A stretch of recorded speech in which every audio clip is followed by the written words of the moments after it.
Y llamamos ahora a la doctora Lucía Llosa, decana de la Facultad de Medicina de la Universidad Peruana Cayetano Heredia, para que tenga la bondad de hacernos su presentación.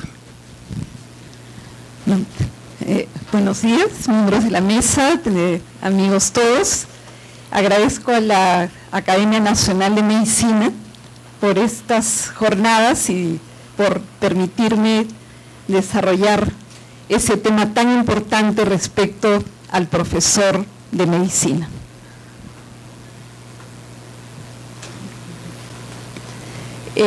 La agenda que voy a tratar en los 20 minutos son los profesores de las facultades y escuelas de medicina, quiénes y cómo deben ser los profesores de medicina, programa de formación de educadores médicos, impacto de estos programas y algunas referencias al cuerpo docente de facultades o escuelas de medicina.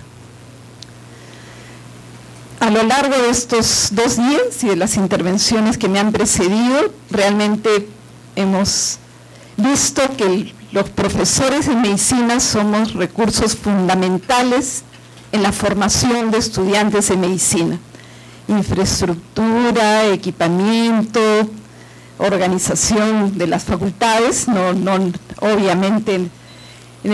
no los desprecio como recursos, pero sin profesores en las facultades de medicina realmente dejaríamos de considerar el recurso más importante. El gráfico que va a venir ahora me lo proporcionó el doctor Eduardo Pretel, de un estudio que hizo y que presentó en una de las reuniones de la Academia de Medicina. Y vamos a ver en primer lugar, y de acuerdo al primer punto de mi agenda, quiénes son y cómo son los docentes en las facultades de medicina del Perú. Este gráfico tiene ya algunos años, no están incluidas todas las facultades de medicina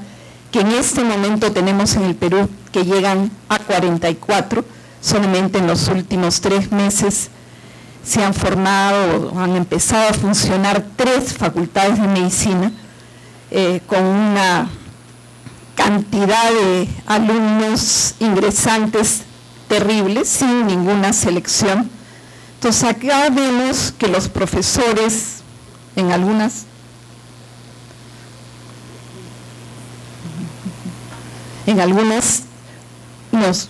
en azul los profesores nombrados y en rojo los contratados, y vemos cómo hay algunas universidades que tienen un predominio de profesores nombrados y lógicamente quiere decir que esos profesores tienen una dedicación en la universidad, no van y dictan su clase y se regresan a su casa o a sus otras ocupaciones, sino que son profesores con dedicación a la universidad o a la facultad. Todos conocemos lo que es el modelo tradicional del profesor en general o de medicina en particular, con actividades docentes centradas en la enseñanza y en el mismo profesor, diciendo que es suficiente ser experto en una materia para enseñarla, que un investigador cualificado será un buen profesor, que el profesor es la fuente de conocimiento y el alumno un simple receptor, que enseñar equivale a aprender, que se enseña aquello que se sabe por creer que esto es lo que deben aprender los alumnos, dentro del concepto de una libertad de cátedra obviamente mal entendida. Lo que se aprende, o sea, los resultados, los aprendizajes y sus resultados tienen que ser perfectamente planificados. Luego que el saber se valora por la cantidad de conocimientos y que basta saber para saber hacer, relegando los aprendizajes psicomotrices y los componentes actitudinales, y que ver cómo se hace califica para saber hacer, y que evaluación y aprendizaje son procesos separados e independientes. Esto lo dice el doctor Manso, profesor de la Universidad de Valladolid, en un excelente artículo sobre educación médica. Además además de estos conceptos, la visión desde los propios profesores de medicina, generalmente o desgraciadamente, es muchas veces yo aprendí así y los estudiantes y nuestros egresados son buenos, ¿para qué cambiar la manera de enseñar? Y esto está no solamente recogido informalmente, sino que está estudiado, y acá cito resultados de una investigación hecha por este autor, que dice que investigaciones encuentran poca receptividad del docente de medicina para capacitarse en aspectos pedagógicos, y que los profesores de medicina consideran que la relevancia de la docencia no existe, sino que es considerada una condición secundaria e innata a la profesión médica. Entonces, esto probablemente lleve a perpetuar un sistema sin querer mejorarlo. Veamos ahora quiénes deben ser los profesores de medicina. Nuevamente tenemos a que buenos médicos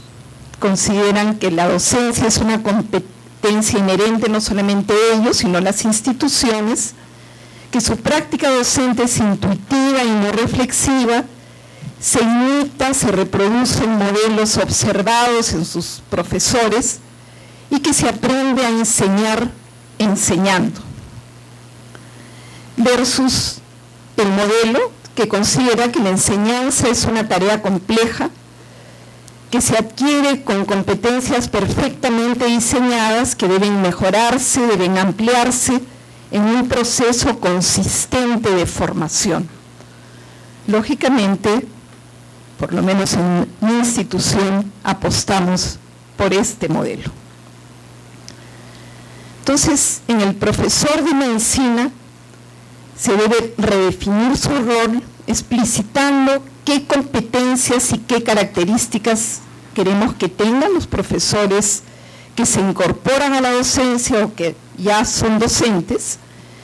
bajo la premisa que el aprendizaje no es transmisión de información, sino reconstrucción crítica, racional y funcional del conocimiento, esto en su relación con los aprendices, con los alumnos. ¿Cómo concebimos el profesor de medicina?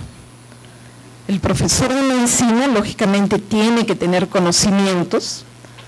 pero acá recalco que no solamente de salud del individuo, sino de salud de la población,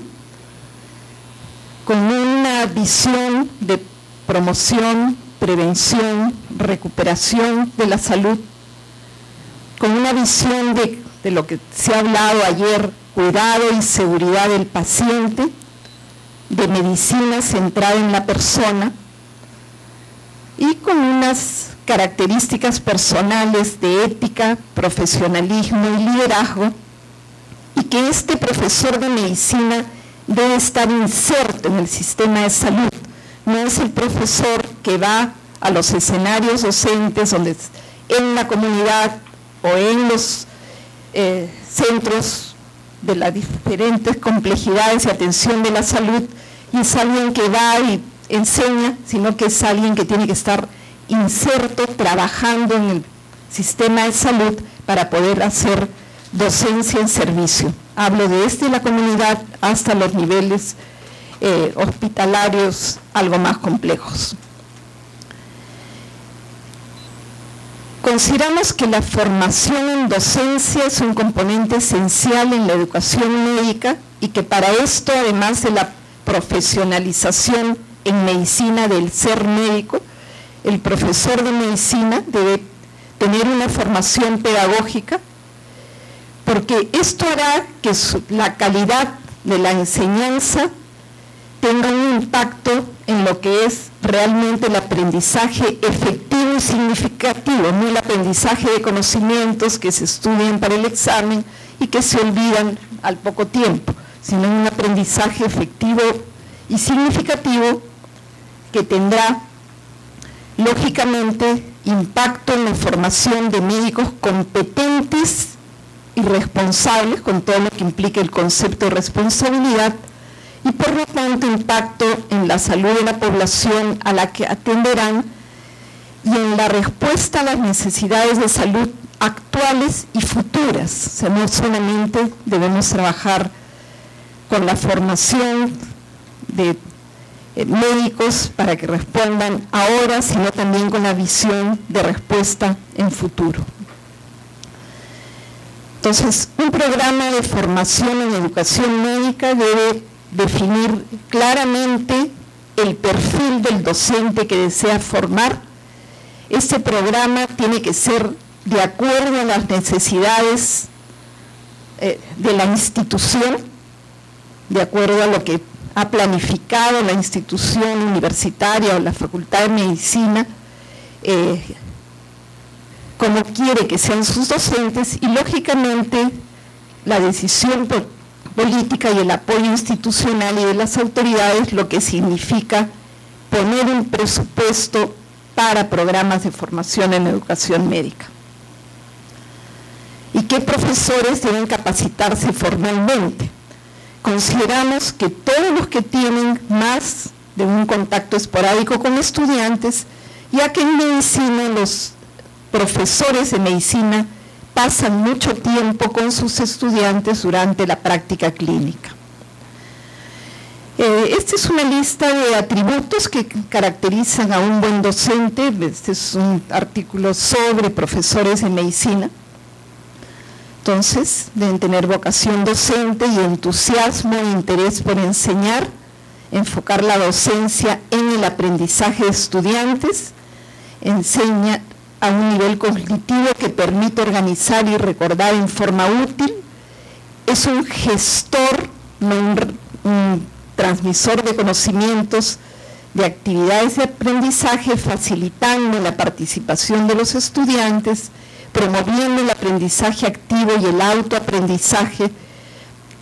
Obviamente tiene que poseer una buena base de conocimientos y luego preparar el material adecuadamente, el material docente, estar disponible para los estudiantes.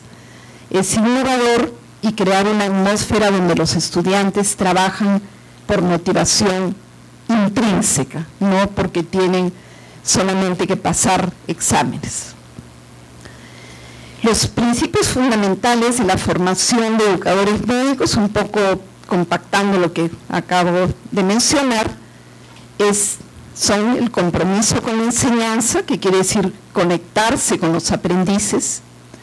centrada no en el profesor, sino en el estudiante. Ante todo es el estudiante, entonces el profesor tiene que conocer sus necesidades, entender sus dificultades, aceptar el ritmo de cada uno, individualizando la docencia. El profesor tiene que tener adaptabilidad, y esto significa capacidad para cambiar programas, modalidades, prioridades, respondiendo siempre a las necesidades de los estudiantes, y tiene que tener no una práctica intuitiva, sin reflexión, sino reflexionar y con la capacidad de pensar críticamente sobre su práctica docente, autoevaluarse y plantearse mejorar sus habilidades docentes. La Escuela de Medicina de la Universidad Católica de Chile, de la Pontificia Universidad Católica de Chile, tiene un departamento de educación médica,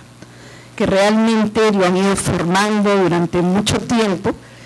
pero que han llegado a constituirlo, y en un artículo publicado hace algunos años exponen cuáles son las características que debe tener un programa de formación en educación médica,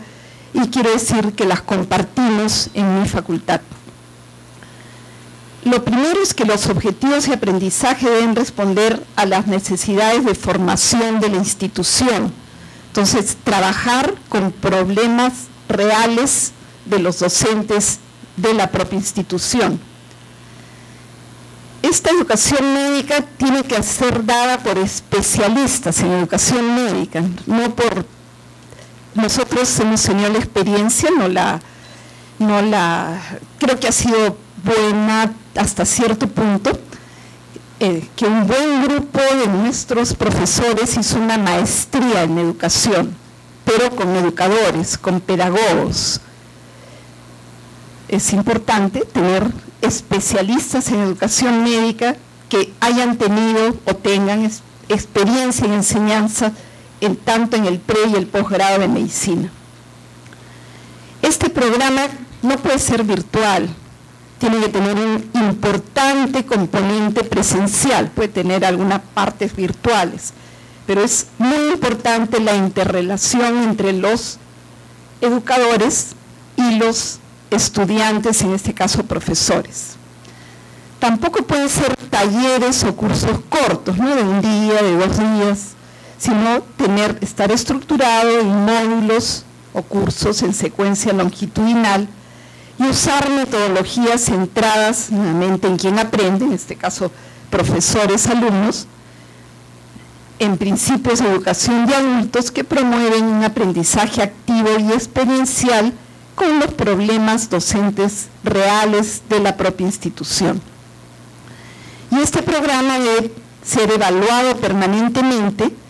no solamente el programa, sino los alumnos y principalmente el impacto de la capacitación.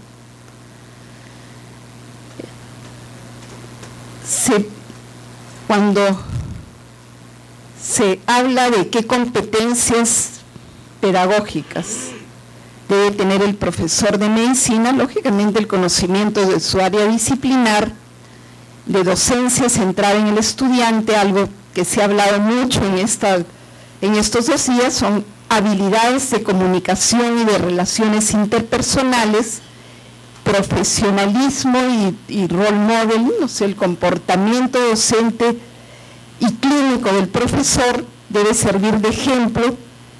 y debe estimular a que los estudiantes traten de emular al profesor. Debe promover la reflexión basada en la práctica, debe inculcar esta disposición a cambiar cuando no se está haciendo lo correcto, definir metas de aprendizaje, ¿no? Entonces, en todas las escuelas o facultades de medicina y en los planes curriculares se debe definir los resultados de aprendizaje y en base a eso construir los planes curriculares. Lógicamente, estas metas de aprendizaje tienen que ser pertinentes a los problemas de salud de la sociedad en que la escuela de medicina está inserta. Debe saber desarrollar recursos para el aprendizaje y trabajar en equipo. Además, planificar, diseñar e implementar programas, evaluar el aprendizaje y la enseñanza, que son 2 cosas diferentes, saber hacer mentoría y saber investigar. Recalco acá en educación médica, que es algo que en el país nos falta bastante. Yo traté para esta presentación, intenté encontrar artículos sobre educación médica y realmente mi sorpresa fue muy desagradable al no encontrar casi nada. Quiero hacer una definición de profesionalismo, que digo que es una de las características que hay que enseñarle al profesor, una de las competencias que hay que enseñar al profesor, y esto es el quehacer diario del docente que debe proyectar principios y valores de la profesión médica. Siempre hablamos del currículo oculto y dejamos como que los valores y principios de la profesión médica los alumnos los adquieren viendo a sus profesores, observándolos, pero si el profesor no es consciente de esto, realmente este currículo oculto más bien va a actuar negativamente. Y saber y ser consciente de esto va a llevar a la construcción de una sólida postura ética y humanística en el ejercicio de la medicina. Ayer hemos hablado de investigación en este simposio y quiero presentar resultados, este excelente artículo publicado por estos profesores el año pasado en la revista peruana de Medicina Experimental y Salud Pública, en que ven, ellos buscan en bases de datos las publicaciones de todos los docentes de cursos de investigación de 32 escuelas de medicina, y suman 201. Entonces, si decimos que para enseñar se debe conocer y hacer lo que uno enseña, pero sabiendo enseñarlo, estos resultados no son ahorita alentadores. Casi la mitad, un poquito menos de la mitad, nunca publicaron un artículo y enseñan investigación. Publicó un artículo en una revista indizada, solamente la cuarta parte, en los 2 últimos años el 16%, y en una revista indizada extranjera el 3%. Realmente aquí tenemos mucho para reflexionar y mucho para trabajar en nuestras facultades de medicina. En estos programas de formación de educación médica pensamos que debe haber requisitos y compromisos. Uno es el compromiso institucional, que tiempo de dedicación del docente. Esto quiere decir que tenemos que tener docentes con dedicación, no que van a dictar una clasecita, tiempo de la dedicación del docente asignado a su capacitación, y los docentes capacitados también tienen el compromiso de mejorar su dedicación, del mejoramiento y la innovación curricular y lógicamente de investigación, principalmente en educación médica, y investigación que no se publica realmente es investigación que no se transmite, que no sirve para que otros aprovechen, en el buen sentido de la palabra, la investigación que se ha hecho. Y por otro lado también el compromiso institucional en que estos docentes capacitados intervengan en la planificación y diseño curricular, que no es la prerrogativa de una persona, ¿no?, del decano, del director de pregrado o de posgrado, sino que debe ser participativo, de diseñar estrategias de aprendizaje y de evaluación y de ejecutar la docencia. Idealmente, se debería contar con una unidad de educación médica en las facultades de medicina. Quiero, ya para finalizar, mostrar de los mismos profesores del Departamento de Educación Médica de la Pontificia Universidad Católica de Chile. Ellos tienen un programa que es un diplomado que se puede hacer a lo largo del tiempo.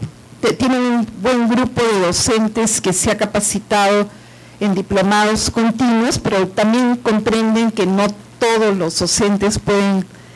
capacitarse en un tiempo relativamente corto, ¿no?, un diplomado de 1 año. Estas son las áreas del diplomado: planificación de educación, metodologías docentes, evaluación de aprendizaje y habilidades profesionales, comunicación, ética, medicina basada en evidencia. Ellos ven los resultados de 145 que han obtenido el diplomado y hacen una evaluación con el modelo de Kirkpatrick, con estos niveles que implica el modelo. La satisfacción de los docentes capacitados es mayor al 90%, las expectativas de aprendizaje, 57% aprendió lo esperado, el 37% de los docentes que recibieron el diplomado más de lo esperado, casi todos transfirieron lo aprendido, y lo más importante es que esta transferencia de lo aprendido resultó en cambios y resultados mejores de la organización y en las personas que son los alumnos, en el 66% hubo un reconocimiento académico en que estas personas habían hecho una modificación positiva en la enseñanza en medicina en esta universidad. Concluyen los autores que la evaluación del programa documenta los efectos positivos en las personas y en la institución, aún más allá de los objetivos propuestos. También consideramos que la capacitación médica tiene una consecuencia en los profesores que al hacer la capacitación de esta forma, no con un cursito, no virtual, sino interactuando entre ellos, tienen una interrelación mejor laboral, no solamente laboral, sino social, se vuelven más amigos, más compañeros, trabajan mejor en equipo, se sienten reconocidos y sienten que tienen una pertenencia a la universidad. Y estas consecuencias de la capacitación en educación médica deberían ser también parte de la acreditación de facultades de medicina o de carreras de medicina. En muchos países latinoamericanos y del mundo existen programas de acreditación, pero muchas veces uno se da con la sorpresa de que ven cuántos libros tiene la biblioteca, si las carpetas están separadas unas de otras en tantos centímetros, o si uno tiene todos los documentos, pero no toman en cuenta como elemento fundamental o como estándar, como dicen ellos, fundamental de la capacitación, de la acreditación, la capacitación de los profesores, que debería ser un criterio fundamental del proceso de acreditación. Y por último, expresar algunas ideas respecto al cuerpo docente de las facultades o escuelas de medicina. Primero, la selección, no es que ya yo conozco a tal y entra porque tal está en tal sitio, lo hago mi profesor, sino que la selección del profesor debería ver si este profesor tiene compatibilidad con la misión, valores y principios de la institución y méritos no solamente en conocimientos científicos, sino también educacionales. Es decir, debe diseñarse un perfil de quienes voy a seleccionar como mis docentes. Luego, la dedicación. Ojalá pudiéramos tener docentes que tengan la docencia en medicina como actividad prioritaria. Esto realmente, por lo menos en mi facultad, tenemos muy pocos docentes que solamente hagan docencia en medicina, pero por lo menos que sea una actividad de importancia y que trabajen en una sola facultad o escuela de medicina.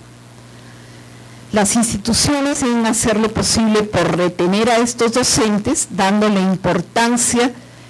no solamente a docentes que hacen gestión o investigación, sino que se dedican a la enseñanza fundamentalmente. Debe tener un programa de evaluación de docentes con criterios muy claros y muy objetivos, por autoridades, por pares, por estudiantes, la autoevaluación del docente,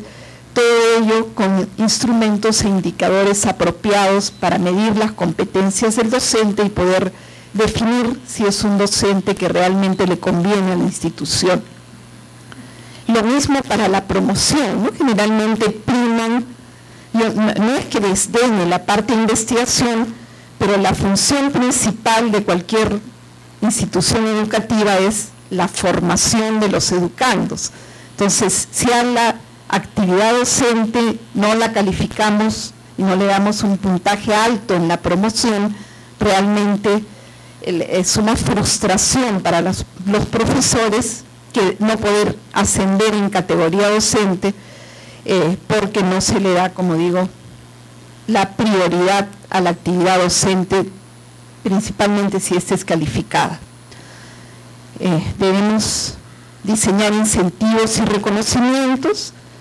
Ya hemos hablado sobre la necesidad del programa de desarrollo profesional con apoyo institucional,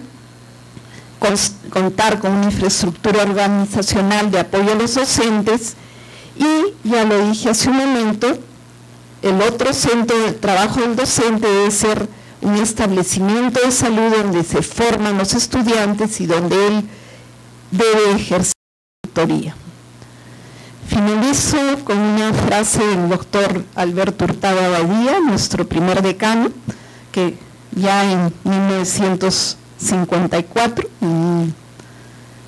hablando de problemas actuales en ese momento, hace más de medio siglo, sobre educación médica, decía: es deber de la universidad introducir condiciones favorables que signifiquen para la carrera docente compensación adecuada, posibilidad de ascenso y medios de comunicación y enseñanza. Muchas gracias.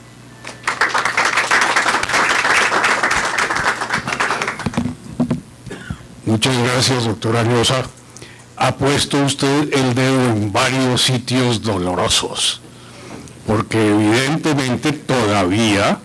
en la mayoría de nuestros países se siguen escogiendo los profesores, como usted decía al principio. Si el doctor es exitoso, se le califica como posible excelente docente y no se le vuelve a mirar cómo está enseñando. Nosotros en el Colegio Mayor del Rosario en Bogotá tuvimos hace ya pues más de 30 años la experiencia de que nos evaluaron en cuanto a pedagogía y nos pusieron a aprender y nos llevaron a cursos que fueron longitudinales y creo que dieron algún resultado. ¿Por qué? Porque nos habíamos encontrado, por ejemplo, con que había un profesor famosísimo, sumamente estimado en el ambiente médico, cuya clase se dictaba con tablero, y entonces uno pensaría que era una maravilla de tablero pues para mirar. Al final de cada clase el tablero quedaba lleno de flechitas en diversas direcciones, unas para arriba, otras para abajo, otras de para allá, sin ninguna explicación, porque el doctor iba hablando e iba dibujando flechitas, de manera que el tablero servía para tres cosas: para diversión, para distracción y para nada más. Y ese era uno de nuestros. Y había otro profesor muy distinguido que alegó al principio: pero yo que voy a ir a hacer a una clase de pedagogía, ¿ustedes no han visto? Yo para cada clase tengo entre 100 y 150 diapositivas listas. Imagínense ustedes lo que será una clase de 1 hora con 150 diapositivas listas. De manera que esa experiencia la tuvimos y la tenemos todavía, porque en nuestro país tenemos más de 60 facultades de medicina en este momento, y por supuesto, ¿de dónde saca uno docentes para tanto? Muchas gracias por su presentación y sobre todo por la concreción de las propuestas, que me parece excelente.